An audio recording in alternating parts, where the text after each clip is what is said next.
Vivimos en un interregno histórico, una pausa suspendida entre un orden que agoniza y otro que lucha por nacer, donde los viejos mapas cognitivos que utilizábamos para navegar la realidad política se han disuelto en nuestras manos. Durante décadas nos hemos refugiado en la comodidad de las grandes narrativas, esas catedrales intelectuales construidas sobre los cimientos del siglo XX. El liberalismo, el socialismo, el conservadurismo, el progresismo. Todas estas ideologías nos prometieron que la historia tenía una dirección, una teleología, un guión oculto que, si lo seguíamos con fidelidad, nos conduciría inevitablemente hacia la emancipación final o el orden perfecto. Pero la historia, esa fuerza ciega e indiferente, se ha burlado de nuestras proyecciones lineales. Este vídeo, lechucillas, es la crónica de una deserción intelectual y al mismo tiempo la propuesta de una nueva forma de mirar. Esta es la voz del despertar de Minerva, una voz que busca la madurez a través del reconocimiento de la oscuridad.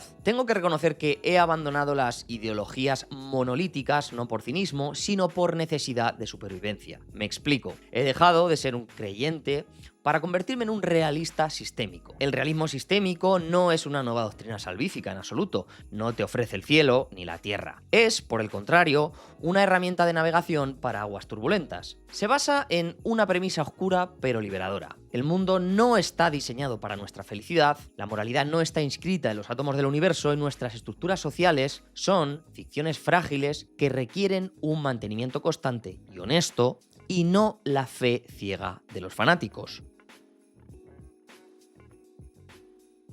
Las ideologías modernas, desde el liberalismo hasta el marxismo cultural, comparten un defecto fatal identificado por los teóricos de la complejidad. Intentan reducir un sistema dinámico, caótico y emergente a un modelo lineal de causa y efecto. Para entender dónde estamos y hacia dónde vamos, tenemos que desmantelar nuestras ilusiones capa por capa. Y para ello vamos a utilizar la fría luz analítica de John Searle, confrontaremos el vacío ético con la lucidez de Max Weber y John Gray, rediseñaremos nuestra arquitectura del poder siguiendo las advertencias de Nassim Taleb y Ralph Borsodi, y finalmente debemos aplicar la ciencia de la cibernética para entender por qué nuestros intentos de controlar el mundo están destinados al fracaso. Así que, lechucillas, este vídeo es un poquito extenso porque la simplificación es la herramienta del demagogo. La realidad, como siempre digo, es matizada, densa y contradictoria. Así que a lo largo de estos minutos, que esperemos que no sean muchos, vamos a explorar por qué la búsqueda de la utopía es la receta perfecta para la distopía y cómo, al abrazar la incertidumbre y la descentralización, podemos encontrar una forma de esperanza resistente, una esperanza que no depende de que el mundo sea perfecto, sino de nuestra capacidad para adaptarnos a su imperfección inherente. Subíos al nido, lechucillas, que viene lo bueno, dadle un buen like, que empieza el asunto. Antes de discutir sobre impuestos, leyes o justicia social, tenemos que responder a la pregunta más fundamental de todas. ¿De qué está hecha nuestra realidad política? La mayoría de los debates políticos son estériles porque confunden dos tipos de existencia radicalmente diferentes. Para desenredar la madeja, vamos a recurrir al filósofo John Searle y su obra seminal, La construcción de la realidad social. Vamos por partes. El primer paso hacia el realismo sistémico es internalizar la distinción ontológica entre hechos brutos y hechos institucionales. Esta distinción es el bisturí con el que cortamos el tejido de la retórica ideológica. Vais a ver por qué. Los hechos brutos son aquellos que existen independientemente de cualquier observador humano, opinión o institución. Son la rocadura de la realidad física y biológica, la existencia de un virus o la altura del Everest. Os pongo unos poquitos más ejemplos: la necesidad calórica del cuerpo humano, la composición química del agua. Todos estos hechos no requieren nuestro consenso. Si toda la humanidad desapareciera mañana, el Everest seguiría teniendo 8.849 metros de altura. Son totalmente indiferentes a nuestras narrativas. Por su parte, los hechos institucionales, en cambio,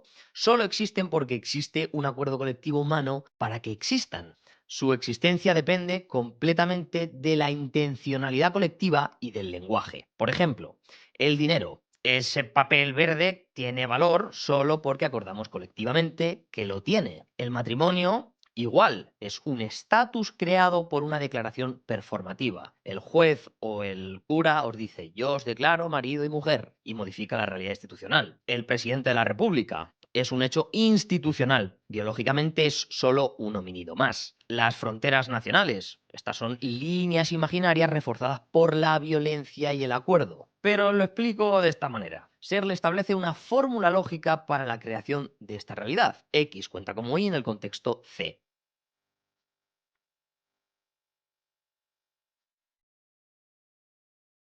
Este pedazo de papel X cuenta como una moneda de curso legal Y en el territorio de los Estados Unidos C. Levantar la mano cuenta como un voto Y en una asamblea parlamentaria C. El gran error de las ideologías modernas es tratar los hechos institucionales como si fueran hechos brutos. El marxista habla de lucha de clases como si fuera una ley de la física newtoniana. El liberal clásico habla de los derechos naturales como si estuvieran inscritos en el ADN humano. De otra parte, el fundamentalista religioso cree que sus normas morales son hechos brutos dictados por el cosmos. Pero lechucillas, el realismo sistémico lo que va a hacer es reconocer que toda la estructura de nuestra civilización, es decir, nuestros gobiernos, nuestros mercados, nuestras leyes, es una alucinación consensuada. Podríamos decir que ontológicamente no tiene realidad, pero epistémicamente sí la tiene. Os invito a que intentéis pagar sin dinero y vemos a ver cuáles son las consecuencias. El caso es que esa realidad es ontológicamente subjetiva. Requiere un mantenimiento constante de la creencia colectiva. El lenguaje no solo describe esta realidad, la constituye.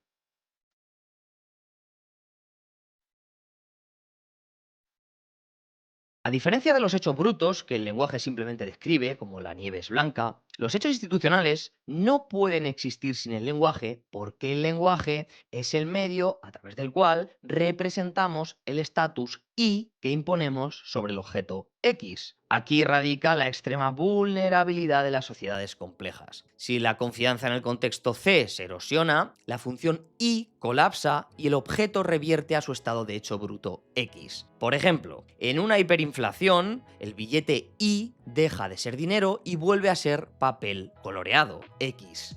En una guerra civil, el policía Y deja de ser una autoridad legítima y vuelve a ser un hombre armado X. La ideología es peligrosa porque intenta manipular el lenguaje para alterar la realidad institucional sin respetar los límites de los hechos brutos. Los intentos de ingeniería social radical, desde el lisenkoísmo soviético hasta ciertas vertientes del construccionismo social moderno, chocan inevitablemente contra la pared de los hechos brutos. Podemos acordar institucionalmente que el agua no moja, pero seguiremos empapándonos al salir a la lluvia. Pero seguimos. Searle introduce el concepto de intencionalidad colectiva. Veréis, esta es la capacidad de compartir estados mentales como creencias, deseos o intenciones. No es solo que yo creo y tú crees, sino que nosotros creemos. Esta es la amalgama que mantiene unida a la sociedad. Sin embargo, esta intencionalidad descansa sobre lo que Searle llama el fondo, the background, un conjunto de capacidades no representacionales, hábitos y prácticas culturales que damos por sentados. Las ideologías modernas, especialmente las importadas o impuestas tecnocráticamente, a menudo fallan porque intentan imponer reglas institucionales que no resuenan con el fondo cultural de una población específica. Intentar implantar una democracia liberal tipo Westminster en Afganistán falla no solo por falta de recursos, sino porque el fondo cultural y la intencionalidad colectiva necesaria para sostener esos hechos institucionales simplemente no existen ni existían. El realismo sistémico, por tanto, es ontológicamente conservador en el sentido de precaución. Reconoce que cambiar las leyes, es decir, el nivel superficial de Y, es inútil si no hay un cambio de intencionalidad colectiva y el fondo cultural que la sostiene. Suscríbete, lechucilla, que todavía queda un poquito y te está gustando, venga, anda.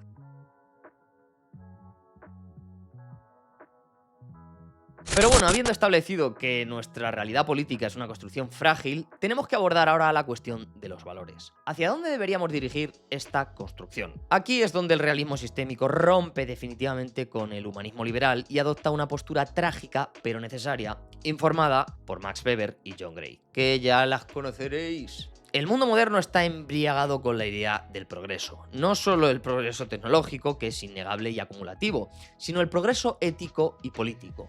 Creemos que somos moralmente superiores a nuestros antepasados, que hemos superado la barbarie. John Gray, en Perros de paja, desmantela esta presunción con una brutalidad necesaria. Gray argumenta que el humanismo secular moderno no es una alternativa a la religión, sino una mutación de ella. Es específicamente una herejía cristiana. El cristianismo introdujo la idea de que la historia es una narrativa de salvación lineal, del Génesis al Apocalipsis. El humanismo secular tomó esta estructura lineal y reemplazó a Dios con la humanidad y la salvación divina con el progreso. El realismo sistémico lo que hace es rechazar esta teleología. ¿Qué hacemos entonces? Aceptar la visión de Gray. Somos primates evolucionados, impulsados por imperativos biológicos tribales y territoriales. Nuestra capacidad para la razón es una herramienta evolutiva reciente y falible, no la esencia de nuestro ser. La creencia de que la ciencia o la política pueden liberarnos de nuestra naturaleza animal es la gran mentira de la modernidad.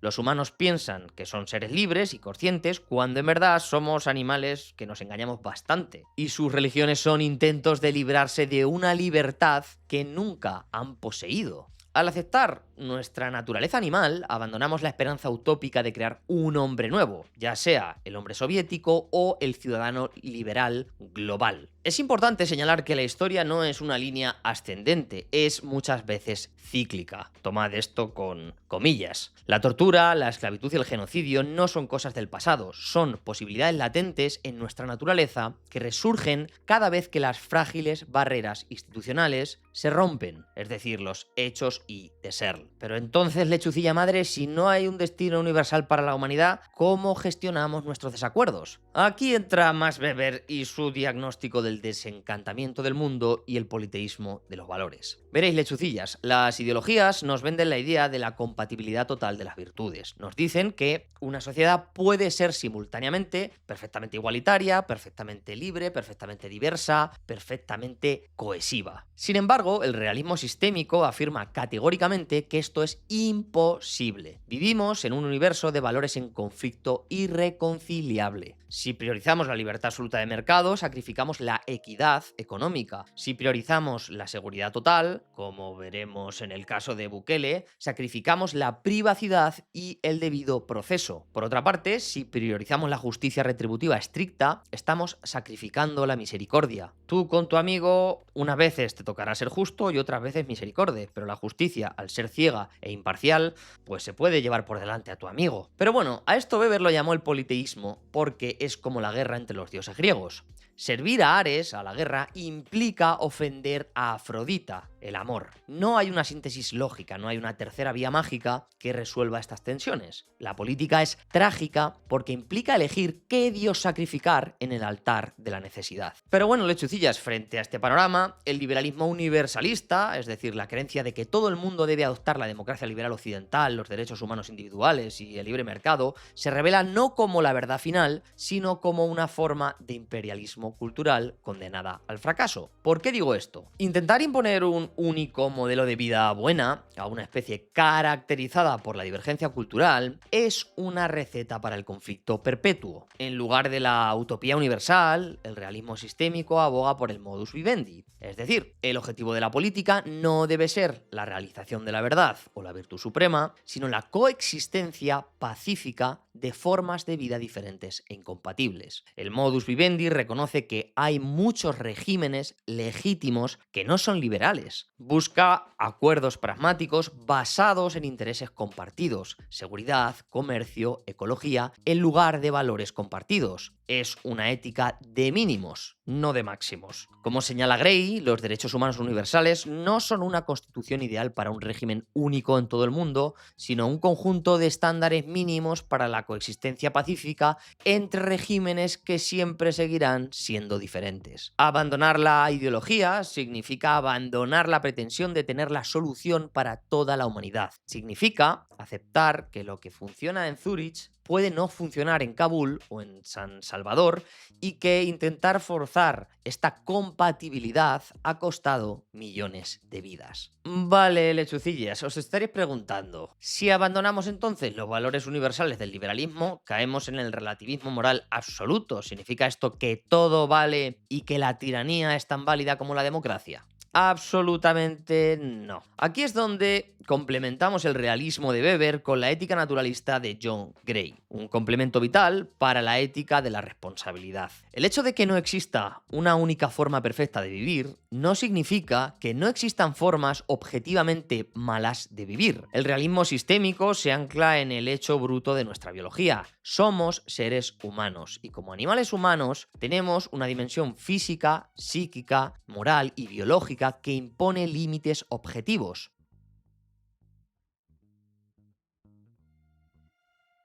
Con esto quiero decir que lo malo es objetivo. ¿Y qué es lo malo?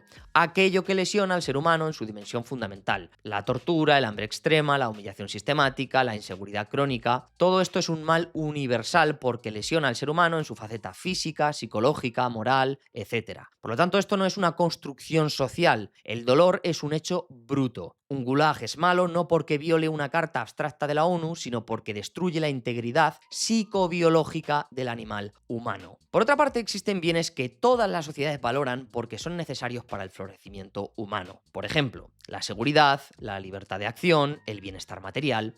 La diferencia, y aquí está la clave para huir del relativismo sin caer en el universalismo dogmático, es que cada cultura tiene razones y métodos diferentes para alcanzar esos bienes. O sea, los bienes objetivamente son los mismos, pero las razones que se aducen para su consecución son distintos. Mientras que un liberal occidental busca la libertad a través de derechos individuales y cortes supremas, una tribu pastún puede buscar esa misma libertad, entendida como no dominación, a través de códigos de honor tribales y consejos de ancianos. El bien, la libertad, es universal. Ahora bien, el vehículo, que es el sistema político particular, es específico. Por lo tanto, escapar del relativismo no requiere imponer una constitución global, solo requiere reconocer que cualquier régimen que destruya sistemáticamente la dimensión biológica y moral de sus ciudadanos ha fallado no ideológicamente, sino funcionalmente.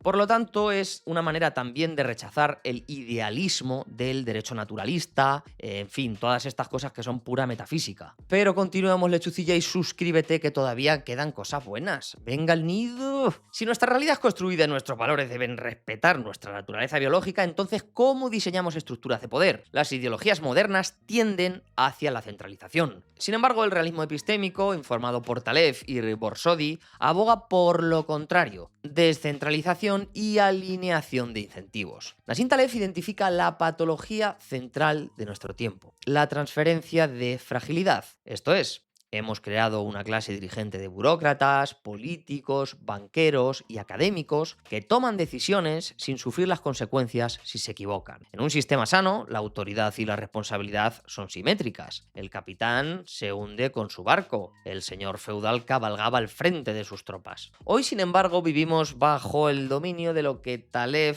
llama la clase intelectual pero idiota. Personas que pueden diseñar políticas económicas que arruinan a millones o intervenciones militares que destruyen países sin perder su empleo, su reputación o su seguridad física. La burocracia es el mecanismo que maximiza esta separación. Como señala Thomas Sowell, nunca entenderás las burocracias hasta que entiendas que para los burócratas el procedimiento es todo y los resultados no son nada. Esta falta de skin in the game, jugarse la piel, genera sistemas frágiles. Cuando el piloto del avión no está en el avión, no le importa tanto estrellarse. El realismo sistémico lo que exige es una reforma constitucional implacable. Nadie debe tener poder de decisión sobre un sistema si no comparte los riesgos de colapso de ese sistema. Y me atrevería a decir que es de las pocas salidas o garantías de que los bienes universales mencionados por Gray sean respetados. El gobernante solo protegerá la seguridad del pueblo si su propia seguridad está ligada a ella. El caso es que las ideologías buscan la estabilidad a toda costa. Quieren suprimir la volatilidad. Rescatan bancos, subsidian industrias muertas, censuran discursos peligrosos. Taleb, sin embargo, nos enseña que esto es un error suicida. Los sistemas complejos se dividen en tres categorías: frágil, lo que se rompe con el desorden, como un jarrón de cristal. En segundo lugar estaría lo robusto o resiliente. Esto sería lo que resiste el desorden, pero se mantiene igual, como una roca. Y luego estaría lo antifrágil, lo que mejora con el desorden y el estrés, como el sistema inmunológico, la evolución o la hidra de Lerna. Y ahora, aterrizando sobre el asunto, es importante señalar que nuestras democracias centralizadas son frágiles porque intentamos eliminar todos los estresores pequeños. Al hacerlo, acumulamos riesgo silencioso que eventualmente explota en un evento catastrófico que el sistema no puede soportar, el cisne negro. El realismo sistémico prefiere la volatilidad constante y distribuida, mercados locales libres, federalismo competitivo, debates abiertos y ofensivos también, para evitar la gran catástrofe sistémica. Preferimos muchos pequeños incendios forestales controlados a un gran incendio que consuma todo el bosque. Pero os estaréis preguntando como lechucillas por qué hemos centralizado tanto. Y es que nos han vendido el mito de la eficiencia de la escala. Ralph Borsodi, un economista visionario de principios del siglo XX, demostró que esto es una verdad a medias que oculta una mentira costosa. La producción industrial masiva reduce el costo de producción unitario. Es más barato fabricar 10 millones de latas de tomates en una mega fábrica que una sola lata en casa. Sin embargo, Borsodi identificó que a medida que centralizamos la producción, los costos de distribución se disparan exponencialmente. Economía de escala. La ley de Borsodi establece que para una gran clase de bienes, alimentos, ropa, energía, vivienda, las deseconomías de distribución superan a las economías de producción. El sistema industrial global parece barato solo porque externaliza costos, infraestructura pública de carreteras, contaminación, salud, y porque subsidia la energía fósil. El realismo sistémico aboga por la descentralización y no por la nostalgia agraria, sino por la eficiencia termodinámica y resiliencia. Una red de comunidades autárquicas conectadas por comercio de bajo volumen es infinitamente más robusta y antifrágil que una cadena de suministro global optimizada, que colapsa cuando un barco se atasca en el canal de Suez o un virus cierra un puerto en Shanghái.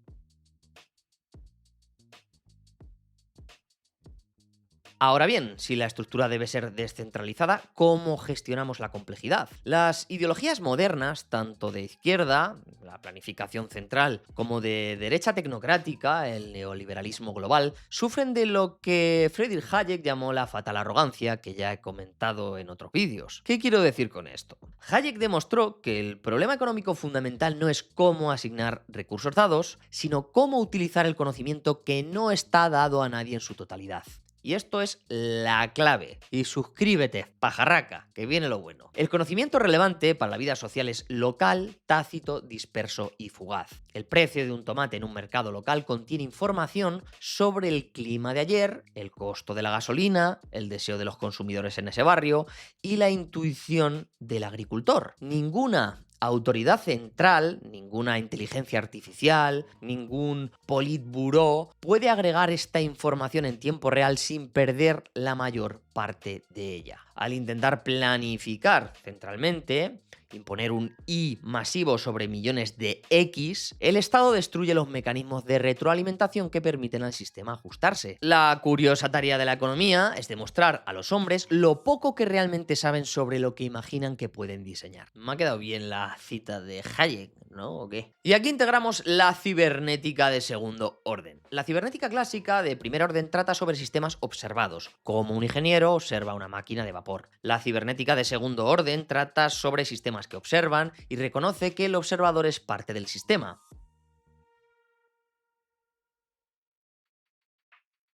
Los políticos y científicos sociales operan bajo la ilusión de que están fuera de la sociedad moviendo palancas, pero sus observaciones y acciones alteran el sistema mismo, a menudo generando bucles de retroalimentación perversos. Si el gobierno garantiza préstamos estudiantiles para ayudar a los pobres, la intención es buena, las universidades suben las matrículas porque saben que el dinero está garantizado, endeudando más a los pobres, dándose el resultado opuesto. Y esta complejidad irreductible es la razón por la que el realismo sistémico rechaza las soluciones ideológicas universales. Las ideologías son modelos reduccionistas que ignoran la emergencia. Tratan a la sociedad como una máquina trivial, cuando es una máquina no trivial, con memoria histórica y capacidad de adaptación. La única gestión posible es la navegación adaptativa, es decir, intervenciones pequeñas, reversibles, locales y un constante monitoreo de los efectos secundarios. Por otra parte, la teoría debe someterse someterse a la prueba de la realidad. ¿Qué sucede cuando el realismo sistémico se enfrenta a los dilemas brutales del siglo XXI? Vamos a analizar dos casos donde las ideologías colapsaron y solo quedó la cruda elección entre valores en conflicto. El dilema de El Salvador. El caso de Nayib Bukele en El Salvador es el test de Rorschach definitivo para el analista político actual. Desde la perspectiva del liberalismo institucional y las ONGs internacionales, Bukele es una pesadilla. Ha desmantelado la independencia judicial, ha decretado un estado de excepción perpetuo y ha encarcelado a más del 1% de la población, a menudo sin debido proceso. Amnistía Internacional y Human Rights Watch denuncian violaciones sistemáticas de derechos humanos, torturas y muertes en custodia. Sin embargo, desde la perspectiva de los hechos brutos y la experiencia vivida de los salvadoreños, la narrativa es radicalmente distinta. El Salvador pasó de ser el país más peligroso del mundo, una tasa de homicidios de más de 100 por cada 100.000 habitantes, a uno de los más seguros de América. Las pandillas, que funcionaban como un estado paralelo extorsionando, violando y matando impunemente, han sido neutralizadas. El resultado político es abrumador. Bukele mantiene índices de aprobación superiores al 85% y ganó la reelección con una mayoría aplastante. ¿Qué nos dice todo esto? Para una población bajo terror constante, los derechos civiles abstractos, como la libertad de prensa, la división de poderes, son lujos irrelevantes comparados con el derecho fundamental a la vida y la integridad física. El Estado liberal falló en su función primaria, es decir, el monopolio de la violencia, y la población aceptó voluntariamente un intercambio: libertad por seguridad. Y aquí es donde vemos el politeísmo de valores en acción. No se podía tener simultáneamente garantías procesales perfectas y la erradicación rápida de las pandillas en ese contexto específico. Se tuvo que elegir. La sociedad eligió sobrevivir. Por otra parte, el idealista condena a Bukele desde un despacho en Ginebra o Washington. Sin embargo, el realista sistémico reconoce que en situaciones de anomia total, el leviatán de Hobbes es preferible al estado de naturaleza. Sin embargo, el realista también advierte sobre la fragilidad futura. Al concentrar todo el poder y eliminar la disidencia, Bukele ha eliminado los mecanismos de corrección de errores. De manera que si él se corrompe o se equivoca, no hay freno. El sistema es ahora robusto ante el crimen, pero frágil ante la tiranía. Y vemos otra vez los conflictos irresolubles. Vamos ahora con la pandemia de la COVID-2019. La pandemia de COVID-19 fue otro momento de ruptura ideológica. Vimos cómo los sistemas eficientes colapsaron por la falta de redundancia, falta de mascarillas o respiradores, en fin. Vimos cómo la ciencia se politizó instantáneamente. Y ahora vamos con el fracaso libertario. Muchos negaron la realidad del hecho bruto, el virus, porque sus implicaciones políticas, la intervención estatal, les desagradaban. Por otra parte estaría el fracaso progresista tecnocrático. Se impusieron medidas draconianas que ignoraron los costos de segundo orden, como salud mental, destrucción económica, pérdida de ecuación. Se censuró el debate científico bajo la etiqueta de desinformación, impidiendo la corrección de errores, como la teoría del origen del laboratorio. ¿Qué hubiera hecho el realismo sistémico? Pues hubiera abordado esto desde la descentralización y la antifragilidad, es decir, permitir respuestas diferenciadas por región, federalismo, proteger a los vulnerables, hecho bruto de la edad, en lugar de encerrar a toda la población sana y fomentar la transparencia total sobre lo que no se sabía, en lugar de proyectar una falsa certeza autoritaria. Pero claro, otros dirían que sería mejor priorizar la seguridad a que se dé el caos total. Por lo tanto, veis, otra vez están los conflictos irresolubles. Y ante la pregunta de por qué abandoné las ideologías estáticas, es porque son mapas estáticos para un territorio que se mueve bajo nuestros pies, porque exigen que niegue los hechos brutos cuando contradicen los hechos institucionales, porque me piden fe en el progreso cuando la historia me demuestra que hay ciclos, porque me piden que odie a mi vecino por votar diferente en lugar de construir un modus vivendi con él. Así que en este canal voy a hacer referencia a la cita de Hegel de que la lechuza solo levanta el vuelo al atardecer. La sabiduría solo llega cuando una era ha terminado. Nuestra era de ingenuidad e ideológica, de utopías liberales y socialistas, está terminando. El sol se ha puesto. Con todo esto quiero decir que ser un realista sistémico hoy significa, primero, aceptar la ontología, reconocer que el dinero, las leyes y las naciones son acuerdos útiles pero frágiles. No tenemos que confundir el mapa con el territorio. En segundo lugar, abrazar el pluralismo trágico pero objetivo. Entender que los valores chocan pero que el sufrimiento humano es un límite absoluto. La ética naturalista nos impide caer en el relativismo. Ninguna cultura tiene derecho a violar la biología humana. En tercer lugar, descentralizar para sobrevivir, construir sistemas antifrágiles, apoyar lo local, desconfiar de lo gigante, buscar la autarquía en lo esencial y el comercio en lo superfluo. También a nivel ético hay que exigir piel en el juego. No confiar nunca en un experto, político o ideólogo que no sufra personalmente las consecuencias de sus errores. También hay que cultivar el fondo, entender que la cultura, con sus hábitos, tradiciones, lazos comunitarios, es mucho más importante que la legislación. Por lo tanto, aquí yo no ofrezco ningún paraíso, no ofrezco una revolución final que nos lleve a la tierra prometida. Simplemente ofrezco algo más frío, pero más sólido, que es la capacidad de mirar el abismo de la complejidad sin parpadear y encontrar en toda esa oscuridad la libertad de actuar con responsabilidad propia sin esperar que la historia, el Estado o el progreso con mayúsculas vengan a salvarnos. Porque al final, cuando las narrativas colapsan y las instituciones fallan, solo quedamos nosotros y la realidad bruta. Y eso, paradójicamente, es el comienzo de la verdadera esperanza. En definitiva, lo que propongo es una tercera vía, que entienda que hay que tener flexibilidad ideológica en función de las necesidades del momento. En un determinado momento tocará nacionalizar y en otro determinado momento tocará liberalizar. En unas ocasiones tendremos que elegir por la seguridad, en otras ocasiones tendremos que elegir por la libertad.